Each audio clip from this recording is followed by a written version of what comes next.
Gepleyer Azatlyk Radiosu. Öňüňizde saglyk, hormatly dinleýijiler. Bugün 2023-nji ýylyň 27-nji maýy, hepdeniň 6-njy güni. Hepdeniň jem programmamyzy dinlemäge çagyrýar. Onu Pragadak studiodan men Ýowşan Anurwan alyp barýarym. Hormatly dinleýijiler, bu hepde Azatlygyň web sahypasyna iň köp okulanlaryň başyny 5-nji günnäki ýagdaýa görä 2 sany ýaş gelin türkmene gelişmejek geyim geýmekde aýplanyp polisiýa bölümine alınıp gidildi diýen at bilen çap edilen habar çekkä. İkinci orunda Gurbanguly Berdimuhammedowyň garynasy Afrikada guýu gazdyryp diýen at bilen çap edilen habar dursa, üçüncü orunda Abbasiston blogçy Farhat Durdiýew Türkiýeden Türkmenistana uğradylmak howpa diýen at bilen çap edilen habar gelýär. Şeýle de bu hepde Lewawyň toy mekanlaryna eşitdirilmeli milli aýdymlar, howlu jaýlarda ýaşaýan hojalyklaryň suw kynçylyklary barada habarlarymyz iň köp okulanlaryň bäşligine berdi. Hormatly dinleýijiler, bu hepde Azatlygyň habarçylarynyň ýurt içinden beren maglumatlarynyň içinde 2 sany habar göräýmäge bir-birine dagylsy. Şol wagtda berk baglanşykly köçe söwdasy we mezuri okuw baradaky maglumatlar aýratyn gözelli. Olaryň birinjisinde Türkmen polisiýasynyň ilatyň iň gorugsyz bölegini köçede gaýnadylan Mekkejewen satýan işsiz raýatlara garşy alyp barýan barlaşyksyz göreşi. Odalan zordan güzeran aýlayan adamlaryň ellerine karytlarynyň güýç bilen alynmagynyň inni 30 ýyldan gowrak bäri dowam edýänligi belli bolan bolsa, ikinjisinde Sowet döwründen gelýän Saparmurat Niýazow döwrüne ýokary derejelere ýetirilen mezur okuwyň täze belentlikleri göterilýänligi habar berildi. Bugün hepdeniň jeminiň esas temasy kiçik we orta telekeçilik meselelerine bagyslanýar we odaly Türkmen polisiýasynyň Mekkejewen söwdasyna garşy görýän çäreleri barada kärdeşim Maksat Ataýewiň taýýarlan maglumatyny bilelikde dinläliň. Maraş şäheriniň Gorkutaty köçetiniň uğruna gaýnadylan Mekkejewen satýan birnäçe köçe söwdegäri ýaňy ýakyna polisiýa işgärleri tarapyndan nyşana alyndy. Mekke söwdasynyň töwereginde turan galmagal polisiýa bölümini tamamlandy. Häkimetler söwdegärleriň harytlaryny ellerinden aldy. Bu barada Azatlyk radiosynyň habarçysy 25-nji maýda Sewitden habar berdi. Marynyň şäher polisiýasy bagtyarlyk we läle bazarlarynyň golaýyna güzeran aýlamak üçin Mekkejewen gaýnadyp satýan aýarlaryň köçe söwdasyny dargatdy. Polisiýa daýdalaryň gaýnadylan mekkelerini ellerinden aldy. Olar bermejek boldy, ýöne bolmady diýip wakanyň şaýatlary aýtdy. Marynyň polisiýasy 30 töwereg gaýnadylan Mekkejeweni ele geçirip polisiýa bölümine alyp gidipdir. Köçe söwdegärler öz harytlaryny polisiýadan ýygyna gaýtaryp almak üçin şäher polisiýa merkezine gatnamaga mejbur galanlyklaryny aýdýarlar. Käbir söwdegär denanlar polisiýa işgärleriniň öz gaýnadylan Mekkejewenlerini iýmeginden howatyr edýärler. Bular polisiýa işgärleri köçe söwdegärleriniň satýan azyk harytlaryny ellerinden alyp iýýärler. 30 Mekkejewen gaýnatdym, häzir barsam 10 sanasyny ýygyna gaýtaryp bererler. Diýip satdyk harytlaryny heniz polisiýa merkezinden ýygyna alyp bilmedik bir denan Azatlyk radiosynyň habarçysyna gurrun berdi. Türkmen häkimetleri ýurduň durly sebäplerine köçe söwdegärlerine garşy wagtyl reýt geçirýärler. Bu söwda häkimetler üçin köplenç amatsız hasaplanýar. Sebäbi köçe söwdasy megerem häkimetler üçin ilkinji nowbatda köçäniň gelişini gaçyrýar, halkyň bagtyar durmuşynyň keşbine ziýan ýetirýär. Söýsüne köçe söwdegärleri döwlete salgyt tölemeýär. Olaryň köçelerde ilaty hödürleýän harytlary döwletiň arastaçylyk barlygyndan geçirilmeýär. Şol bir wagtda ýurtda soňky 10 ýyldan gowrak wagtyň dowamyna bir topar täze bazar gurulyp ulanylmagy berildi. Ýa-da öňkü bazarlaryň durky täzelendi. Ýöne köçe söwdegärleri bazarlardaky söwda tekçileriniň kredit töleglerini köplenç gymmat hasaplaýar. Ýa-da bazar resmileri olary söwda urunlarynyň satylyp gutaranyny aýdýar. Biz hem bazarlarda ýyl deňinde petek töläp gaýnadylan Mekkejewenlerimizi satmakçy bolduk. Emma bize ruhsat bermediler, yer ýok diýdiler. Onsoň biz giýjesi bilen ýatman gaýnadan Mekkejewenlerimizi köp gatly jaýlaryň golaýynda oturup satmakdan başga ilajymyz galmady. Emma ine görüşüňiz ýaly biziň harytlarymyzy elimizden aldylar. Diýip bir söwdegar Zenan aýdýar. Beýleki bir Zenanyň sözlerine görä polisiýa işgärleriniň köçe söwdegarlarynyň alan ady karytlarynyň ählisini alşy ýaly ýygyna gaýtaryp bermeýän halatlary hem bolýar. Öň bir gezek şeýdip harytlarymyzy aldylar. Biraz soň biz harytlarymyzy ýygyna gaýtaryp almak üçin polisiýa merkezine barsak, üstünden alyp ýypdirler. Diýip söwdegar Zenan aýtdy. Plastik gawymyzy ýygyna gaýtaryp berseler razy. Diýip ol sözüniň üstüne ýetirdi. Mundan Azatlyk radiosynyň habarçylary apreliň ortalaryna Mara vilayatynyň Bayramaly şäherine köçe söwdegarlaryna garşy geçirilen reýtler barada habar beripdiler. Hatodul fevral we dekabr aýlaryna Rewap vilayatynyň Türkmenabad şäherine polisiýa işgärleri köçe söwdegarlaryna garşy gödäwçilik çärelerini güýçlendirdi. Türkmenistanyň onlar üçin bäri köçe söwdasy bölek büçük dowam etdirilýär. Söwdegarlar wagtly polisiýa işgärleriniň reýtlerine sebäpkar bolýar. Türkmenistanyň resmi däwlet ykdysadyýatynyň bir parçasy bolan köçe söwdegarlygynyň gerimini açyp görkezýän sanlar ýok. Bu wagtda barlyk işleriniň geçirilip geçirilmeýänligini ämälim galýar. Umuman Türkmenistanyň ne resmi ykdysadyýatyň ne de resmi däwlet ykdysadyýatynyň hakyky ýagdaýy barada halka we halkary maliýe gurumalaryna ygtybarly hasabat berilýär. Gaýnadylan Mekke jewünlerini ellerinden aldyran köçe söwdegarlary häkimetlerden özlerini töwda tekçileriniň resmi ýagdaýda berilmegini soraýarlar.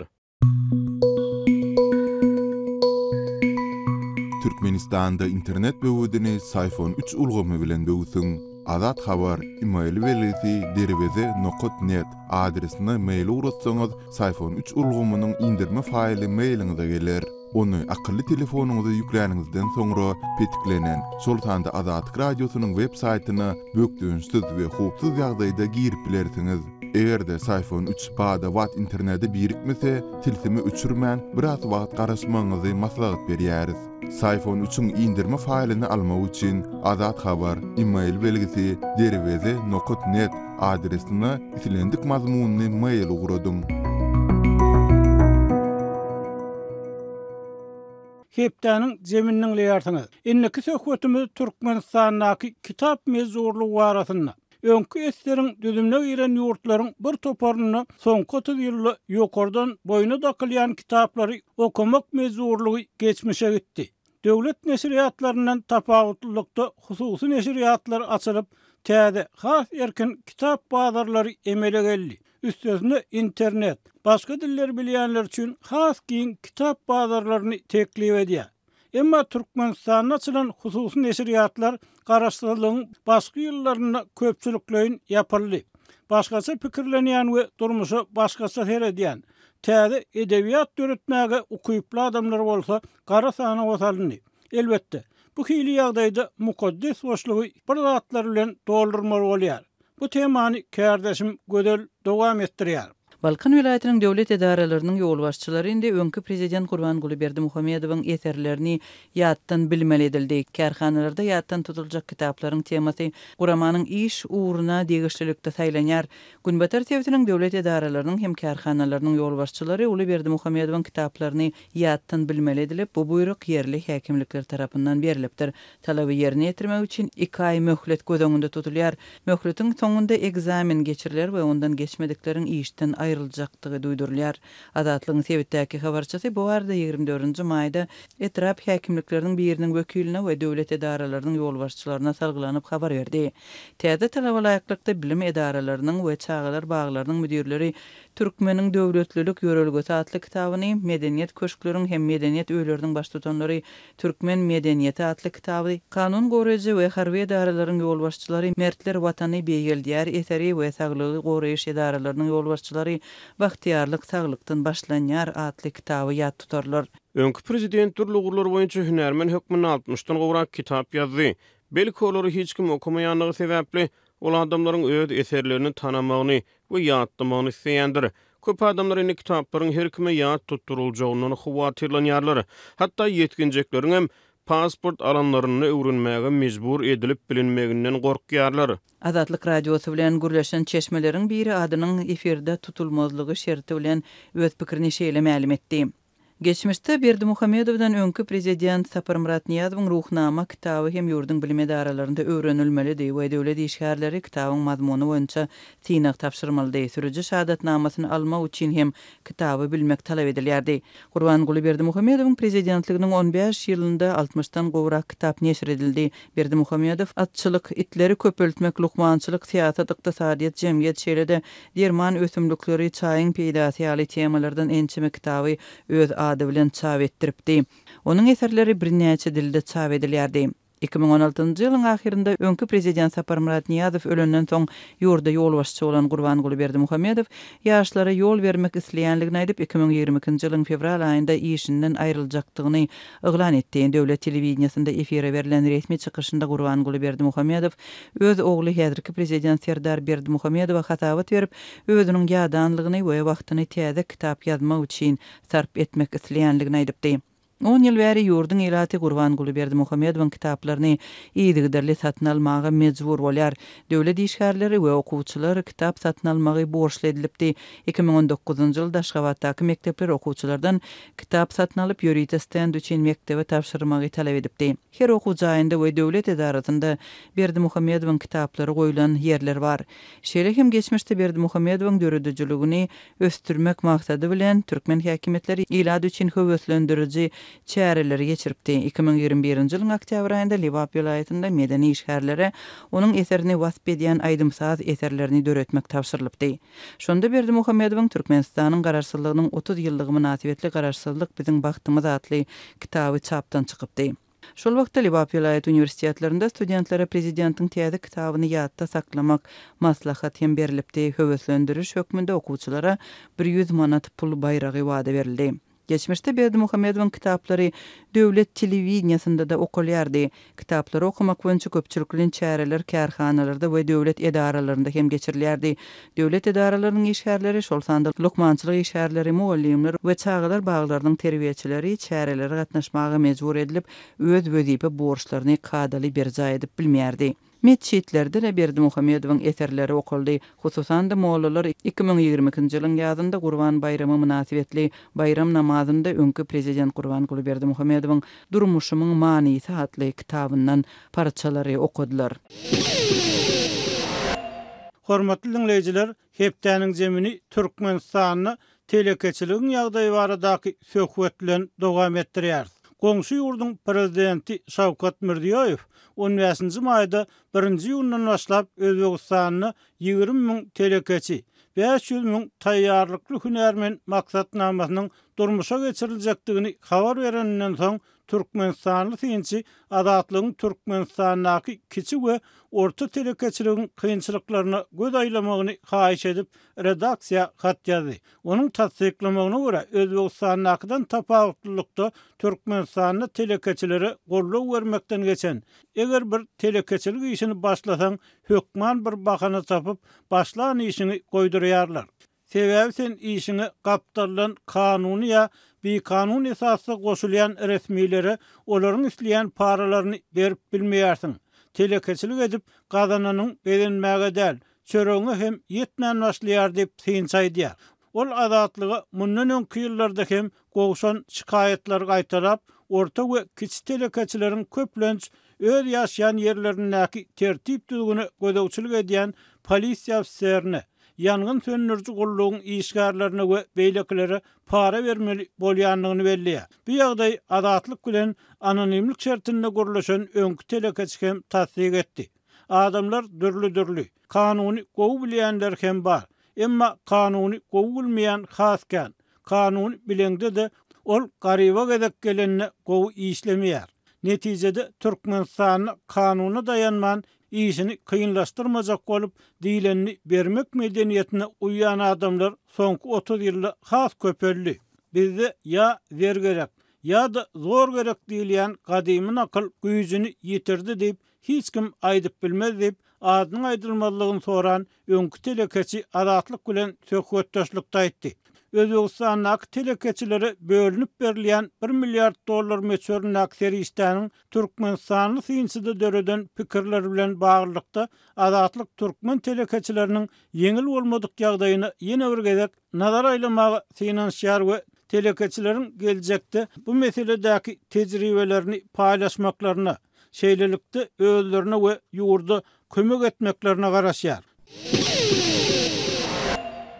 Türkmenistan'daki ýagdaý bilen deňeşdirmek üçin olary Özbegistanyň telekeçilere berilen täze gollugy biraz içgin seredip geçeliň. Özbek prezidentiniň medeniýet gurulunyň 15-nji maýda beren maglumatyna görä 2023-2024-nji ýyllarda durmuşa geçiriljek program üçin bölünip berilen $1 milyard pes girdejili maşgallardan olan araýatlara zerur bolan hünärleriň öwredilmegini we olaryň mümkin bolugça kän işe yerleşdirilmegini maksat edinýär. Hasany döwletiň bölüp berýän $1 milyard serişdesi bu programma gatnaşýan telekeçilere pes girdejili maşgallardan olan araýatlary işe taýýarlamak we iş almak şerti bilen has pes göterimlerde we has uzak möhletde karı vermek üçin ulanýar.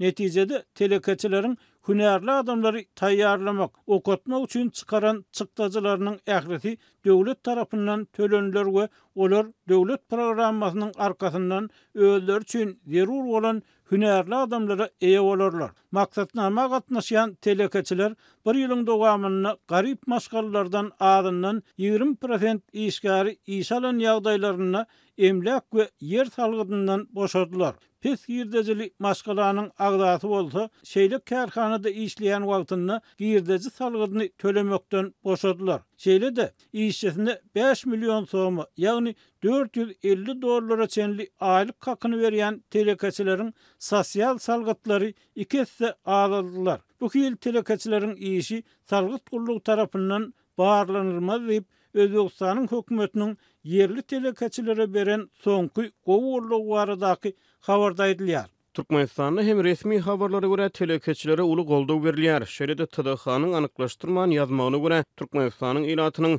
ýarysynyň gowragy hususy ulgamyny işleýär. Halk hojalyk toplumynyň bu ulgamy netijeli hem de depgünni ösdürmek üçin amatly hukuk, ykdysady, maliýe, durmuş şertleri döredildi. Munyň öňünde telekeçiligiň salgyt ulgamynyň hukuk esaslarynyň kämilleşdirilmegini, eksport-import amallaryny geçirmegini, yer böleklerini bermek düzgünüň ýöne köýleşdirilmegini, yeňillikli kart bermekde we telekeçiler üçin karz, gümrük hem de sowda amallaryny resmileşdirmek işleriniň yeňilleşdirilmegini beýanyna tapýar. Bu çäreler Türkmenistanyň kiçi we orta telekeçiligi goldamagyň 2018-2024-nji ýyllar üçin döwlet maksatnamasynyň çäklerini ýerine ýetirilýär diýip TDH ýazýar. Emma synçylar Türkmenistanyň TDH-nyň ýa-da watan habarlarynyň berýän maglumatlarynyň gündelik durmuşda bolýan zatlara çalarak hem gawat gelmeýänligini, ýurtda giň ýaýran korrupsiýanyň bolsa hemmeler üçin açyk sır bolmagyny galýanyny aýdýarlar. Mysal üçin Türkmenistanda bir keçi telekeçi marojno doňdurma goýup satarýaly hamir stakanjyk çykarýan seýah açýar. Bu keçi biznes. Ýöne Türkmenistanyň udawa çekýän ysty günlerde doňdurma köpeýýär we telekeçiler ýerlerde hamir götündürýän seýahlar edinýär. Elbetde haýsy iş bolsun ony ýola goýmak üçin bir topar tagalla etmeli, kella agyrtmaly, çykdyjy çykarmaly. Ýöne bu kynçylyklardan geçip öýe döndüren hamir stakanjyklaryny doňdurma satýan dukanlara satyp edeni işiniň hödürini görjek bolýan telekeçi ekkene ýok, dikkene ýok, harmanyny häzir hojalar bilen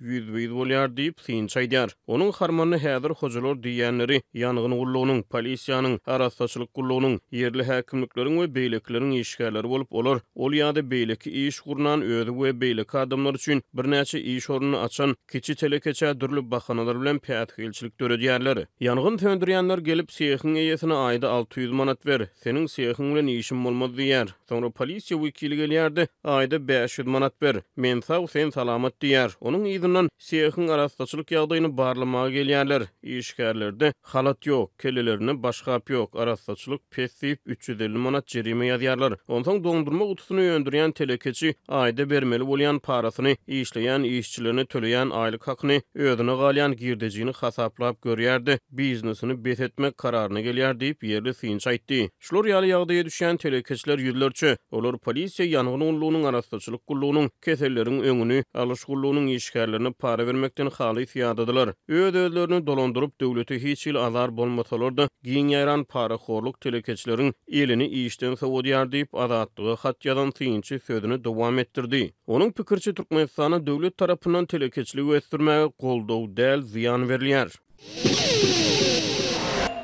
Gepleyer Adatlyk radiosi. Hormatly dinleyijiler, siz Türkmenistandaky telekeçiligiň kynçylyklaryna bagyşlanan söhbetimizi dinleýärsiňiz. Arada bir owada köçäniň urnuny sigaretin satýan gassabyň çydaman polisiýa işgärine gatyrgany waýdan sözlerini öz kulagym bilen eşitdim. Owa gözegçilik edýän polisiýa işgäri gelip ondan 4 kilogram et çekmegini haýyş etdi. Gassap diýilen eti çekip bakasyna aýtdy. Polisiýa işgäri özünden pul sorulmagyny geň görüp, men şu owaň uçaskowy diýdi. Et satýan hem gaharyny saklap bilmän bolsaň bolupsyň-da uçaskowy. Men kanuny bolmadym. Salgydymy töleýän. Saglyk barlygyndan her 3 aýda bir gezek geçýän. Inni sen uçaskowy diýip, men sana eti mut bereýinmi? Menem bu maly pula satyn aldym diýip öz diýenini tutdy. Bolýar, sen eti mut bermeseň, onda günaşa gelip senin dükanyň arassaçylygyny barlamak meniň borjum diýip polisiýa işgäri aýtdy. Meniň dükanymyň arassaçylygyny barlar ýaly sen arassaçylyk gullugynyň işgäri däliip satyjy oňa berk jogap berdi. Şondan soň polisiýa öz hukugyny bilýän adamy duşanyny düşünen ýaly biraz çekinip dükandan çykyp gitdi diýip Adatlyga hat ýazan synçaýdýar. Onun pikirçe Türkmenistanyň halkyň guruplanmak üçin kiçik we orta telekeçiligi gollamaly. Halk baýasy ýurt hem baýar. Adamlar baý ýaşasa bir ýurdun awraýyna bolar. Halkyň baýamak üçin telekeçilik bilen meşgullanýan adamlaryň köpelmegi gerek diýip ýerli synçy ýazýar. Onun sözlerine göre Türkmenistan'da telekeçi neçe güýçli, guruplyya arkaly adam bolsa, onun girdej almak mümkinçiligi hem şonça uly. Ol has uly işler bilen meşgullanyp, has ýokardakylaryň oýunyna goşulyp bilýär. Emma kiçik we orta telekeçileriň köplenç mümkinçiligi çäkli bolýar. Olar banklardan yeterlik we amatly kard alyp bilmeýärler. Pullaryny konvertasiýa etmekde uly kynçylyk çekýärler. Bir topar bürokratik päsgelçilikler bilen ýüzbeýiz bolýarlar we käte bir aýda bitirmeli işlerini bir ýylda hem bitirip bilmeýärler. Girdej almaga derek başlan işlerinden ziyan görýän halatlar hem azal. Yerli synçynyň aýdanlaryny Adatlyň yerli habarçysynyň gurundaş bolan telekeçileri hem tasdiklaýar. Olaryň aýdan zatlaryny dinleseň, kiçik we orta telekeçilik berim pesges kerebine çolusyp galan emeňdeýär. Eger para vermeseň, başdan iýsiň durly sebäpleri bilen ýapylýar. Ýokarda krisaň bolmasa, telekeçilik ýolunda uzağa gidip bolmaýar. Köp ýerde agdalan paranyň möçberi gaty ýokary diýip, adynyň agdalmazlygyny soran telekeçi habarçymyz bilen söhbetdeşlikde aýtdy. Onun sözlerine göre, biznes üçin bankdan kard pul alýan telekeçiler ilki sol kardy almak üçin bir topar para bermeli. Ol parany bermek üçin araç tapmaly we onuň hem öz paýy bar. Seýlelikde gerek bolan teristäňi eliňe alýansaň, onuň itli bölegini degisli emeldarlary paýlap çykmaly bolýarsyň. Dasar ýurtlardan tehnologiýa getirmek öňünde hem bir topar emeli päsgelçilikler ödülýär. Odaly getirjek tehnologiýalaryň üçin ruhsat almaly we muňa itli pul gerek.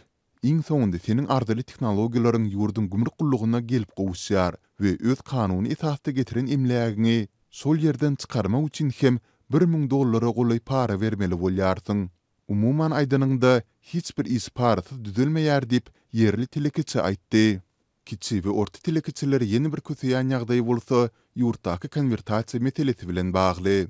Radionuň söhbetdeşleri bu meseleniň telekeçileriň tas ählisine täsir ýetirendigini, hususan da biznesa ýaňy, täzelikde başlanan adamlara uly zarba bolandygyny, köp adamyň şu konvertasiýa kynçylyklary sebäpli işini toktatmaly bolandygyny aýdarlar.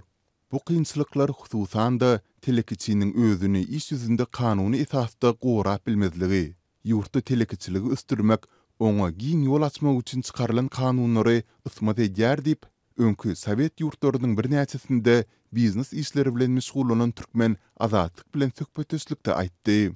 Onuň sözlerine görä, bazı ykdysadyety diýilende ozaly demokratik ýurt gözüňe gelýär. Egerde ýurtdaky kadiýetler garaşsyz bolmasa, telekeçilik hakynda nähili gowy kanun bolsa boluversin. Sen özüňi gorap bilmeýärsiň. Mysal üçin, sen Türkmenistanda iş açyp, telekeçilik esasynda belli bir derejede gazanç etdiň. Emläkli pullu boldun diýeli.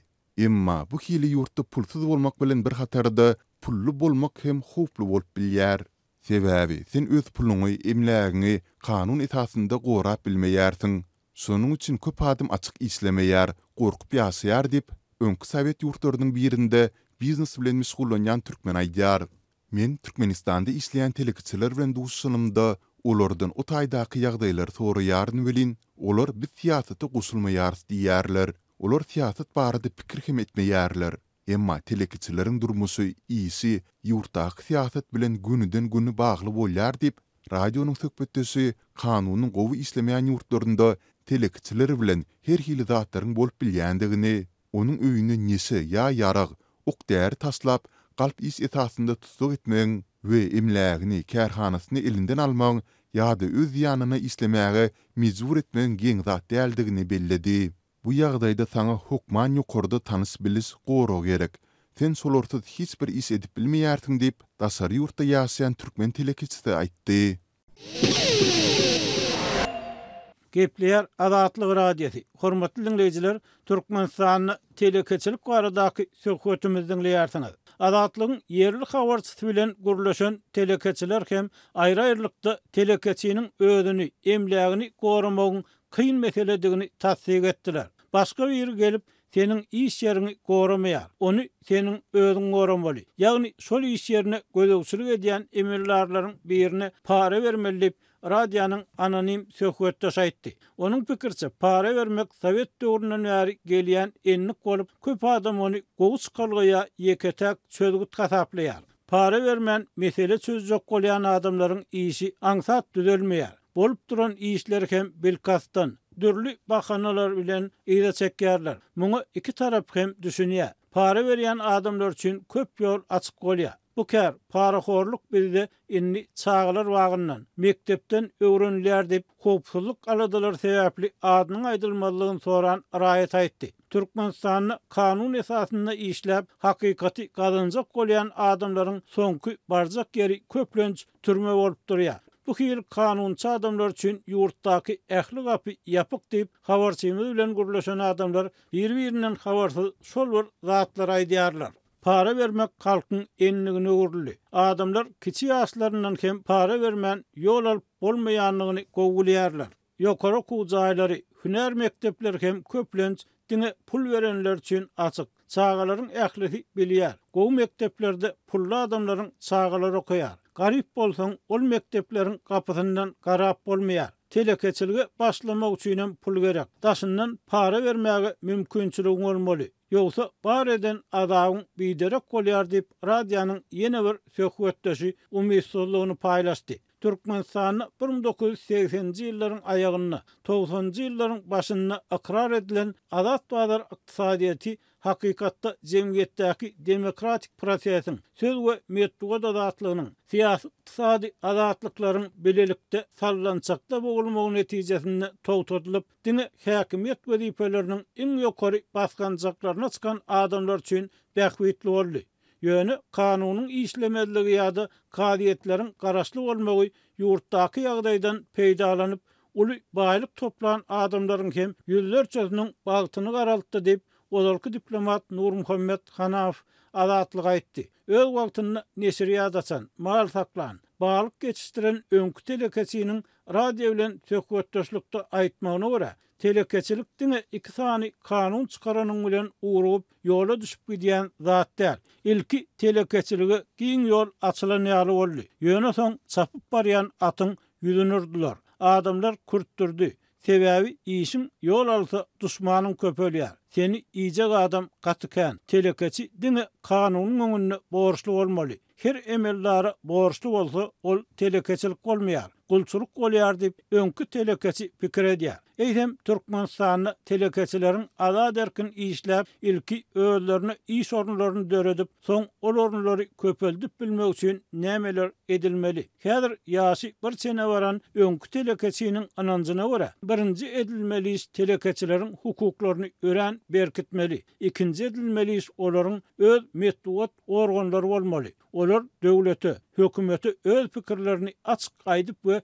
diýip bilmeli. Şeýle dol ýurtdaky telekiçileriň bir-birek bilen duşup, döwlete garaşy ýagdaýda maslahatlaşyp, bileleşip bilmeligini. Bu meselede döwletiň garamagyna döredilen birleşigiň hakykatda halk içinden ötüp yetişecek talantly, arasda iş adamlarına böwet boljakdygyny we munyň häzir şeýle bolanlygyny öňe sürdi. Hormatly dinleyijiler, eýsem bu meseleler barada size nähili pikir garaşlar bar. Bu arada bize ýazyp hem, telefon edip hem öz pikiriňizi aýdyp bilersiňiz.